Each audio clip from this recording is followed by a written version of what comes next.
اهلا بيكم في حلقه جديده من قناه مع بعضينا، وده البنش كلامب اللي وصلني من شركه كريج بنش كلامب اوتو ماكس اللي بيستعمل الاوتو ادجاست تكنولوجي، يعني تكنولوجيا الضبط الاوتوماتيكي.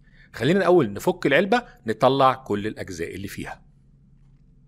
مجموعه مسامير عشان التركيب، ودي القاعده اللي بيتركب فيها الكلامب.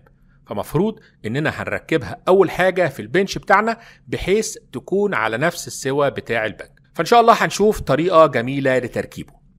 ده الكتالوج بتاع الكلام، وبصراحة اول مرة اشوف كتالوج شافي وافي فيه شرح لكل شيء، حتى انهم قايلين لك يا ريت تعمل فورمة للراوتر عشان تركب قاعدة الكلام، ودي الطريقة اللي كنت ناوي اعملها. والله زي ما بقول لك كده.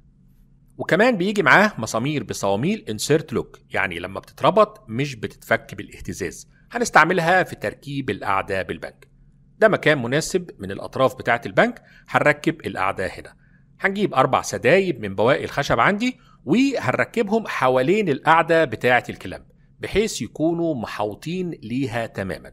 هنستعمل بقى كريج بوكيت هول اللي كنا اتكلمنا عنه قبل كده في تقفيل الفورمة دي.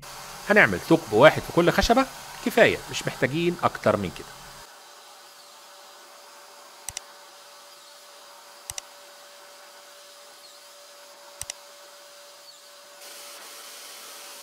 تمام كده، عملنا ال4 خشبات. هنستعمل بقى الغيرة عشان نركب السدايب في بعض، وهنربطهم بالمسامير الخاصة بالبوكيت هول جيك زي ما كلنا عارفين.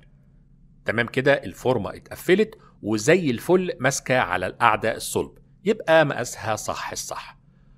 بعد كده هنستعمل بونتة راوتر، بونتة غسيل زي ما بيسموها، بس ببلية من تحت عشان البلية تمشي على الفورمة والبونتة تاكل في خشب البنك واحفر فيه.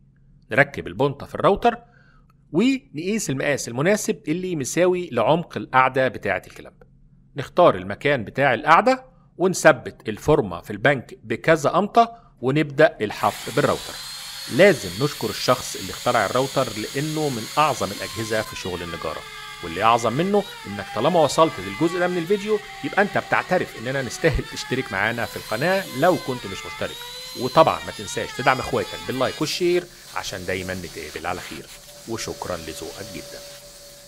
بعد ما قصينا مكان القاعدة نبدأ بالمكدة أو الأزميل نربع أطراف الحفر. الناس اللي متابعة القناة قوي هيسألوني أمال فين عقلة الصباع؟ هقول لهم فعلا مش لاقيه. إنما الناس اللي جداد علينا هيسألوا هو يعني إيه أصلا عقلة الصباع؟ هسيب للكل الرابط بتاعه في وصف الفيديو وانصحكم تشوفوه.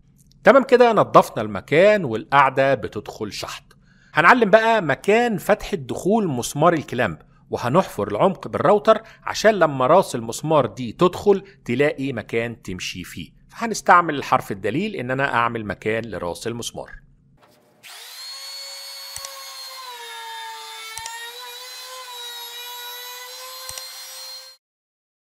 نركب القاعدة ونخوش للمسامير ونركب بقى المسامير نفسها. نربط الصواميل بتاعة المسامير من تحت، وبعدين نحرر الكلامب من القفيز اللي قفله ونجرب. تمام، بيركب مكانه صح. خليني بقى اقول لكم ميزة البنش كلامب او خدام البنك زي ما بيسموه.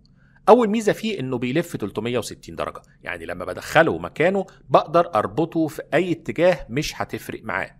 تاني ميزة انه adjustable، لو قفلته من غير حاجة تحته هيمسك في البنك نفسه.